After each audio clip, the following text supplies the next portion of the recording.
Drama serial मायरी की आने वाली एपिसोड में आप लोग देखेंगे कि राहिला की सच्चाई हबीब के सामने आ चुकी है और जो फाकिर है वो बेड पे अपना काम कर रहा होता है। दूसरी तरफ एनी रो रही होती है।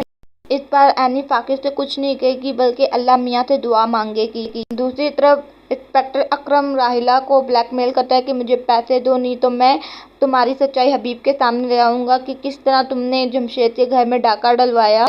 राहिला को हर जगह अम्मा जान नजर आने लगी हैं। वो कहते हैं कि अम्मा जान ये सब मेरे साथ ना करें, मैंने कुछ नहीं किया। हबीब भी उठ जाता है और कहता है कि राहिला तुमने अम्मा के साथ ऐसा क्या किया तो तुम्हें हर जगह अम्मा नजर आ रहे हैं। तो वो हबीब को सच बता देती है कि जिस दिन अम्मा की तबीयत खराब होती है उस दिन मैं उनके दरवाजे से गुजर रही थी और मैं कमरे में भी गई थी लेकिन मैंने उन्हें मेडिसिन नहीं दी।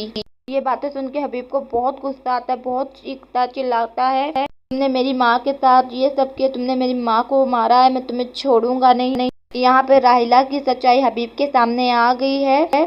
दूसरी तरफ जो एनी फाकिर को कहती है कि फाकिर अब तुमने फैसला कर लिया कि तुम मुल्क से बाहर जाकर पढ़ोगे, अब तुमने मेरी या ताई अम्मी की कोई बात नहीं मानना। तो फाकिर कहता है तुम मुझे सपोर्ट नहीं कर रहे। तो एनी कहती है कि मेरी सपोर्ट की क्या ज़रूरत है तुम्हें जब तुम्हारे साथ आमना की सपोर्ट है। फाकिर अपना कुछ काम कर रहा होता है तो दूसरी तरफ एनी जो वो लेटी हुई रो रही होती है और अपने रोने की आवाज़ तकिए के अंदर छुपा लेती है। तो फाकिर कहता है कि तुम्हें रोने की ज़रूरत नहीं है, मेरा और आमना का कोई अफेयर नहीं है, सिर्फ हम दोस्त हैं और मैं कुछ बातें उसके साथ डिस्कस कर लेता है। फाकिर जो है वो आमना को रेस्टोरेंट में मिलने के लिए बुलाता है और कहता है यार मुझे तुमसे सॉरी करना था, उस दिन जो एनी ने किया उसे ये सब नहीं करना चाहिए था, पता नहीं उसको क्या हो जाता। तो आमना कहती है इस शो के ऐसी कोई बात नहीं, बल्कि एनी का कोई कसूर नहीं है, क्योंकि कोई भी औरत अपने शौहर के साथ दूसरी औरत को नहीं देख सकती। आमना फाकिर कहते हैं तुम्हें एनी को प्यार देना चाहिए ताकि वो इस तरह की बातें मत सोचे। इधर एनी जो उनसे नमाज पढ़ के दुआ मांग रही होती है और आंखों में आंसू होते हैं, या अल्लाह मेरी ज़िंदगी में इतने गम क्यों लिखे हैं, या अल्लाह मेरी ज़िंदगी में खुशियाँ लिखते हैं, शादी के बाद मेरी नसीब में कोई खुशी नहीं आई। रो रो के अल्लाह से दुआएं मांग रही होती है और यहाँ पर समीना जो होती है एनी को नमाज पढ़ते हुए और रोते हुए देख लेती है और उसके पास आकर बैठ जाती है।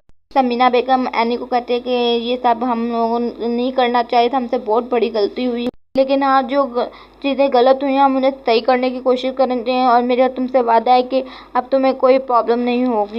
दूसरी तरफ समीना फाकिर को कहती है कि अब तुम आमना से मिले ना तो मुझसे बुरा कोई नहीं होगा, मैं तुम्हें जिंदा दफन कर दूंगी। और दूसरी तरफ जो राहिला की सच्चाई हबीब के सामने और घर वालों के सामने आ गई है और हबीब जो वो आयशा से और एनी और फायदा से माफ़ी मांगने लगा है और हबीब की भी सच्चाई सबके सामने आ जाएगी। क्या होगा एनी और फाकिर के रिश्ते का, इस सवाल का जवाब आप लोग मुझे कमेंट में बताएं। आई होप आप लोगों को मेरी वीडियो पसंद आई होगी। वीडियो पसंद आई तो like comment share and subscribe and bell icon को जरूर क्लिक कर दे ताकि आने वाली नोटिफिकेशन आप तक पहुंच सके। बाय बाय, अल्लाह हाफिज।